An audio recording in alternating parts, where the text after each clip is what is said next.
There are people who can walk into any room, any situation, any conversation, and instantly understand who they're dealing with.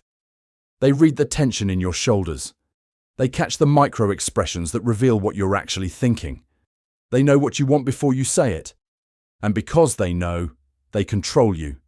This isn't magic. This isn't intuition. This is a skill that has been perfected over centuries, documented and refined by some of history's greatest strategists. Niccolo Machiavelli didn't just write about power. He decoded how it actually works. And buried in his observations about politics, ambition, and human nature, there are 14 psychological tactics that separate those who understand people from those who get played by them. Most people move through life thinking everyone is basically honest, basically good, basically what they appear to be. This is a dangerous illusion, because the moment you can read someone accurately, the moment you understand their true motivations, their fears, their desires, you have leverage, not over them, within every interaction you have. This isn't about manipulation for its own sake. It's about clarity. It's about seeing what's actually happening rather than what you've been trained to believe is happening. And once you can do that, you become almost untouchable because you operate from truth while everyone else operates from comfortable lies. The question isn't whether you should learn to read people this way. The question is whether you can afford not to. Because right now, somewhere, someone is reading you this way. They're studying your responses, measuring your insecurities, identifying exactly what button to push to make you do what they want, and you don't even know it's happening. Think about every negotiation you've been in where you felt outmatched. Every relationship where the other person seemed to always know how to get what they wanted from you. Every situation where you walked away feeling like you'd been played without understanding how. That wasn't luck. That was someone who understood these principles operating at a level you couldn't perceive. The first cluster of Machiavellian tactics is about deception and the art of appearances. Because before you can manipulate someone, you must understand what they think they see when they look at you. Machiavelli's first tactical insight is this: people don't see you. They see the image you project. This is why the most dangerous people are rarely the loudest or the most obvious. They're the ones who understand that perception is malleable, that what people believe to be true is far more powerful than what is actually true. You can be weak and appear strong. You can be vulnerable and appear dangerous. You can be empty and appear full of conviction. The moment you understand this, you become a sculptor of reality. This is the foundation of everything that follows. Think about the last time you met someone who seemed confident. Did you evaluate their actual competence, or did you accept their presentation as proof of competence? You accepted the image. This is how it always works. The image becomes the reality in people's minds. They don't dig deeper unless forced to. They accept the surface presentation and build a narrative around it. The second tactic flows directly from this. Master the art of false impressions. Don't just project an image. Curate it. Build it systematically. The most effective false impression isn't one that's completely opposite to reality. It's one that's just different enough to serve your purposes while remaining credible. A man who appears modest, but not weak. Engaged, but not desperate. Confident, but not arrogant.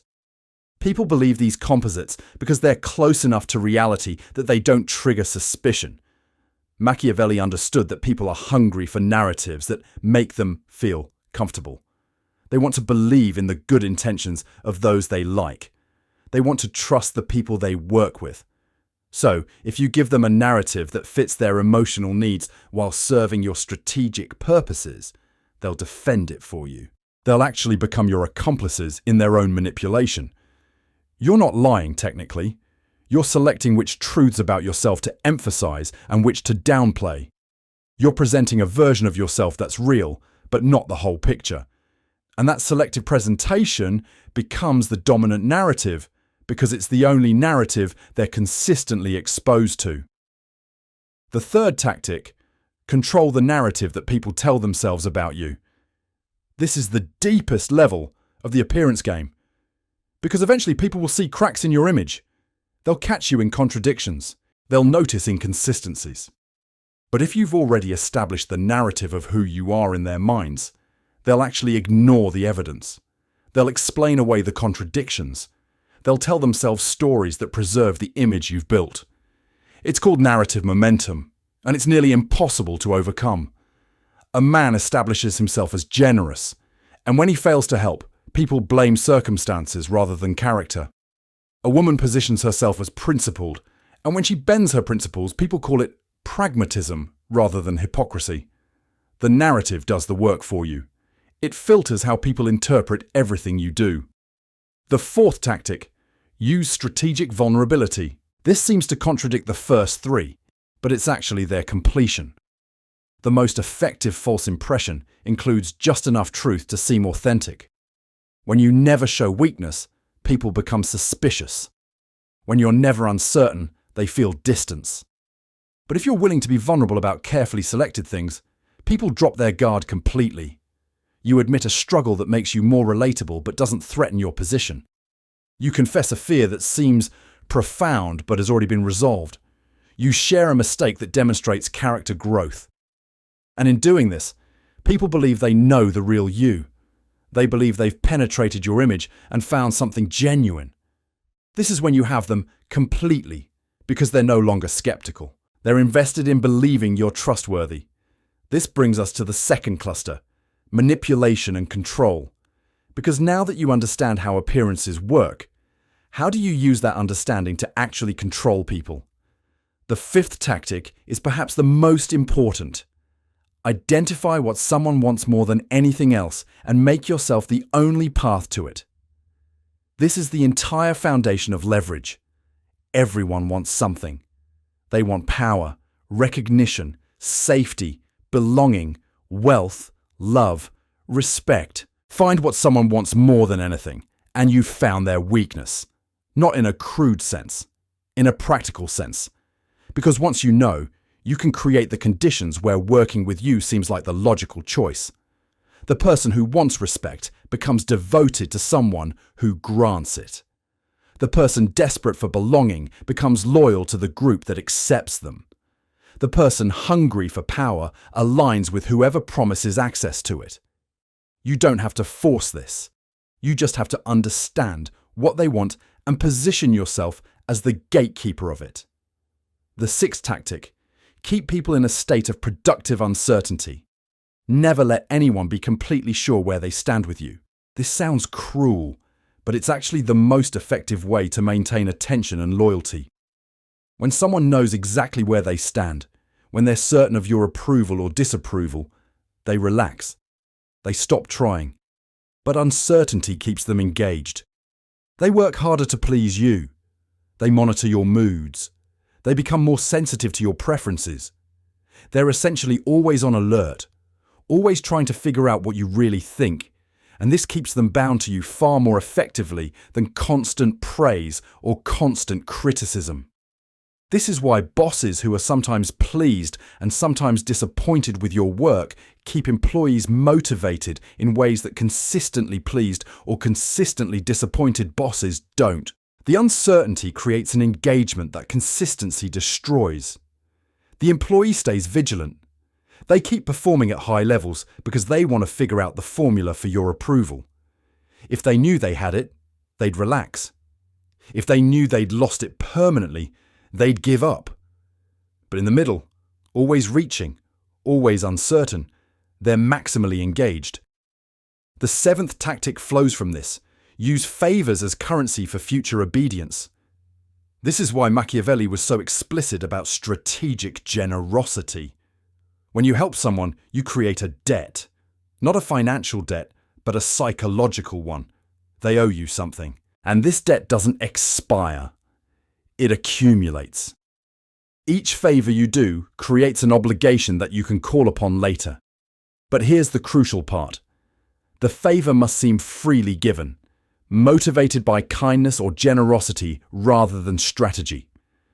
The moment someone realizes you help people transactionally, the debt loses its power. It has to feel like grace, not investment.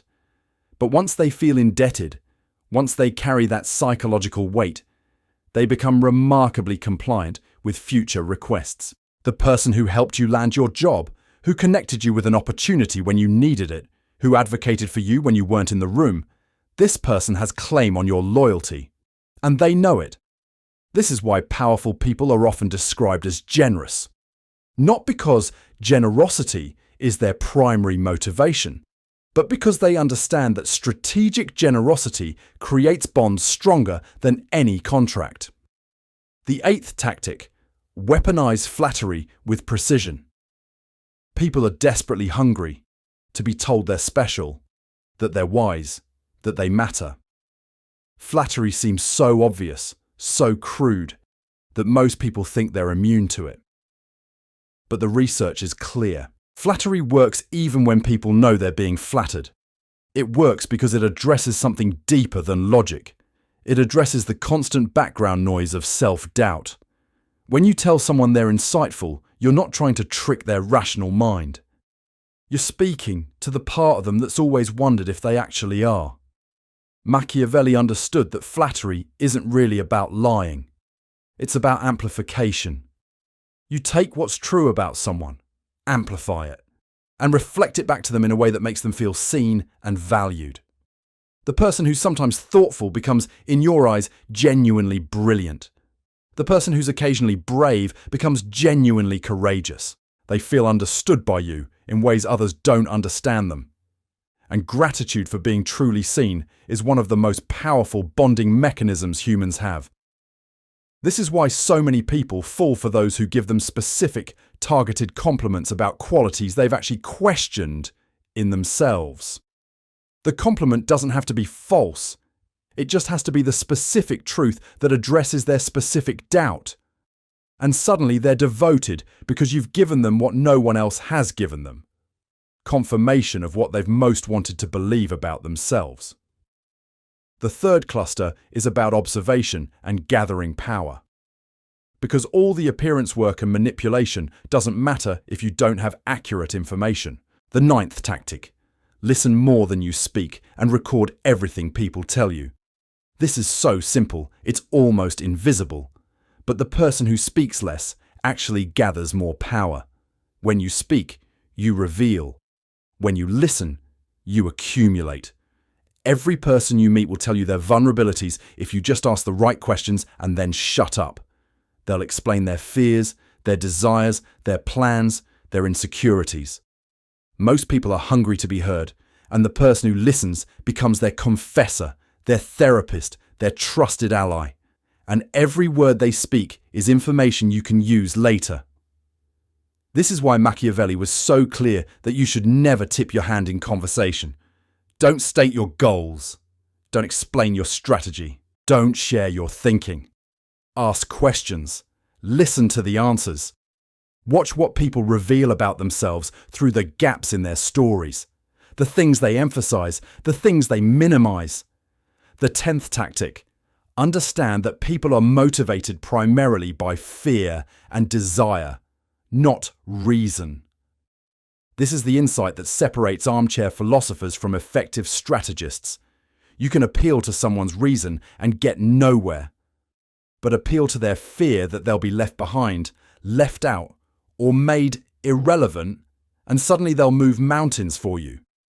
Or appeal to their desire to be part of something significant, to matter, to leave a mark, and they'll voluntarily align with your objectives. Most people think they're rational. They think they make decisions based on logic and evidence, but study actual human behavior, and you'll see that decisions flow from emotional wells. People want to believe they're thinking logically, but they're actually validating decisions they've already made emotionally. Watch how someone's eyes dilate when you mention a threat to their status. Watch how they lean forward when you hint at an opportunity that appeals to their ambitions. These aren't conscious choices. These are physiological responses to activation of their core drives.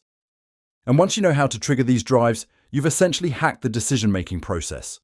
You're not trying to convince them with arguments anymore. You're speaking directly to the animal brain that actually makes the choices. The 11th tactic. Identify the informal power structures that actually govern any organization. Every group has official hierarchies and actual hierarchies. The person with the title might not have the power. The person with the quiet influence might control everything. Machiavelli was obsessed with understanding this. Who actually makes the decisions? Who do people really listen to? Who controls access and information? Once you identify these people, you work through them. You don't waste time with the officially powerful if they lack actual influence. And you cultivate relationships with the quietly influential because they control what happens. In most organizations, there's the CEO with the title, and then there's the person the CEO calls before making decisions. There's the official leader, and there's the person everyone actually follows. Understanding this distinction is everything, because approaching the wrong person wastes your effort. But finding the real power broker, the person behind the throne, and cultivating them properly, this gives you leverage over the entire system. They control information flow. They influence thinking. They determine what actually happens versus what's officially announced. The 12th tactic. Observe patterns in how people betray themselves. Everyone has tells. Some people overcompensate when they're lying. Some people become overly logical when they're emotional. Some people resort to anger when they're afraid. Some people become overly friendly when they're planning something. If you watch carefully, you'll see that every person has predictable patterns. And if you can identify these patterns, you can predict their behavior. You can know when they're being deceptive. You can know when they're about to do something significant. You can position yourself accordingly. You're essentially reading the script they're unconsciously following. The final cluster is about power itself and the moment to strike. The 13th tactic. Understand that timing is not something that happens to you. It's something you create through patient observation and incremental position shifting. Machiavelli despised the idea of waiting for the perfect moment as though it would simply appear. Power doesn't work that way. You gradually accumulate position. You identify the leverage points. You position people in strategic places. And then, when the moment presents itself, you're already standing in the place you need to be. You've already cultivated the relationships you need. You've already neutralized potential opposition. It looks like luck or perfect timing to outsiders, but it's actually the result of months or years of subtle positioning. The 14th and final tactic. Never reveal your complete hand. Always keep something in reserve. Always have another move that people don't see coming. Because the moment someone thinks they fully understand you, the moment they believe they know exactly what you'll do in any situation, they stop being cautious around you. They make assumptions. They become vulnerable. But if you're unpredictable, if you occasionally do something that surprises them, if they never know what card you might play next, they remain on guard. They remain respectful. They remain careful in how they interact with you. The most powerful people in any dynamic are never fully known. They're never entirely predictable. They always seem to have another dimension, another option, another understanding that others lack. This uncertainty is what keeps people from taking you for granted. This is what keeps them from ever feeling entirely comfortable. But here's what most people miss when they study these tactics. Reading someone isn't just about exploitation. Understanding how people work, how they're motivated, how they deceive themselves, how they influence, this is ultimately about clarity. The person who sees accurately has more options. They can choose to manipulate or choose not to. They can exploit someone's weaknesses or help them understand themselves better. They can use what they know for personal gain or for mutual benefit. But the person who's blind, the person who accepts surface-level narratives, who believes people are generally what they appear to be, this person has no real choices. They're reactive. They're controlled by circumstances they don't understand. They're played by people they never see coming. The deeper truth that Machiavelli understood, which most people miss, is that power doesn't come from being better than others. It comes from seeing more clearly. The person who reads the room accurately while everyone else is lost in their own narratives, that person doesn't have to fight for power. It accrues to them naturally because they make better decisions. They're never surprised. They're never caught off guard. They don't waste energy on ineffective strategies because they understand what actually motivates people and what doesn't. So, the real question isn't whether you should learn to read people this way. The real question is whether you're willing to see what's actually happening instead of what you want to believe is happening. Because somewhere right now, someone is studying you. They're noting your patterns, understanding your vulnerabilities, identifying what you want most. They're reading you like a book.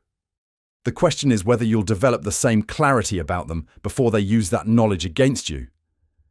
The moment you truly see someone, the moment you understand what drives them, what frightens them, what they actually want, you have a choice. But the moment you're blind to these realities, you have no choice at all. You're just moving through the world, being gently, quietly played by people who understand you better than you understand yourself. And that's the real danger. Not the people who read you with ill intent, but the people you never realize are reading you at all. So start looking. Start listening more carefully. Start watching what people reveal about themselves when they think no one's paying attention. Notice the patterns. Identify the hidden motivations. See the actual power structures beneath the official ones.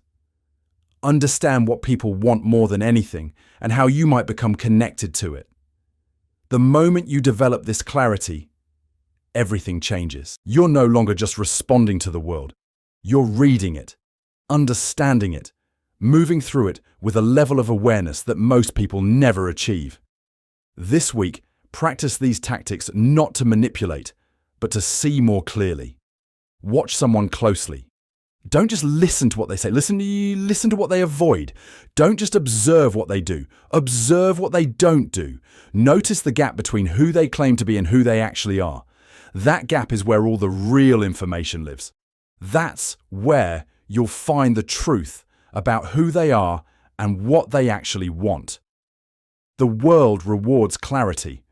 And the person who sees clearly, who reads accurately, who understands human motivation at this depth, that person doesn't have to struggle for power. Power simply flows to them because they understand how everything actually works.